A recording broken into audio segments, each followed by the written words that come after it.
I am so excited to share this foundation with you. It's the Anastasia Beauty Balm Serum Boosted Skin Tint, which also doubles as a deodorant. Just kidding. I love the packaging. You'll see why in a minute. And please excuse my laryngitis. I am just getting over the flu. Today I'm using shade 7, and I can barely show you the shade because it blends so beautifully into the skin, like some kind of perfecting invisibility cloak, that it's hard to even see here on my hand. And just a quick note, I use some self-tanning drops, so if you're one of my shade twins, just know that I'm matching this to my tan shade. If you've watched my channel, you know how very rare it is for me to give a foundation holy grail status. This is only the third time on my channel, and I review hundreds of foundations. However, we always have to keep in mind that foundation is subjective depending on your needs. So as always, I'm going to do my best to share with you who I think this will work best for and who I think might not be as into it as I am. I do not have any primer on today, just my everyday skincare. If you are someone who normally needs to apply a hydrating primer before foundation, you might not need to with this one. Anastasia actually says this is not a stick foundation, but a BB cream in stick form that blends skincare and makeup. And I have to tell you, this glides on my skin so smoothly and practically disappears. I barely have to blend it at all. And I love the shape of the stick because it applies the product in such a wide area that if I weren't taking my time to do a video right now, I could probably apply and blend this out within 30 seconds. That's how quick this is. And just for the record, you'll see that I'm applying with a stiff bristled kabuki brush on one side and a beauty sponge on the other, and both worked beautifully. So as I'm applying here, this reminded me of one of my other very favorite foundations of all time that one of my viewers turned me on to, which is the Salt New York Sneaky Balm. These are incredibly similar in that both offer the my skin but better, very natural look.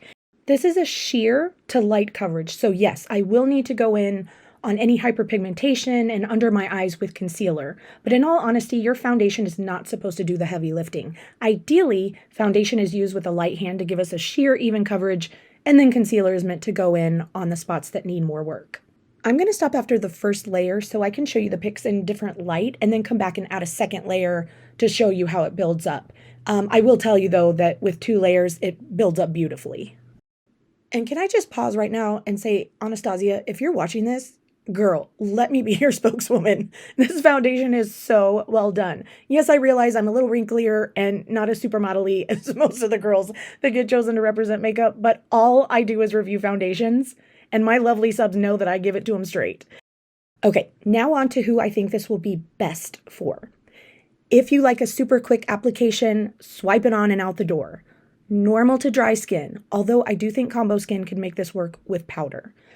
Any age skin, but I think especially mature skin, and if you like a very natural look. Now for the things I think you need to know beforehand.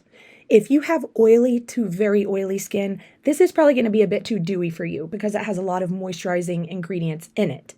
Second thing, keep in mind what and how much product you put underneath.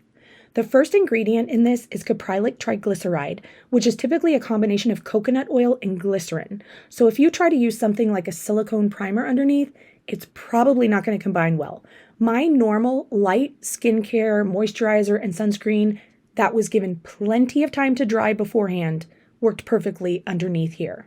So let the ingredients in the Anastasia stick work for you. It has hyaluronic acid, peptides, and fatty acids, all kinds of good stuff.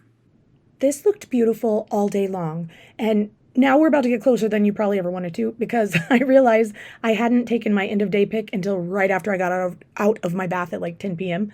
And even after getting a little flushed in my hot bath, it still looked good 8 hours later. A little faded, yes, but I barely used any powder so I could see how it held up.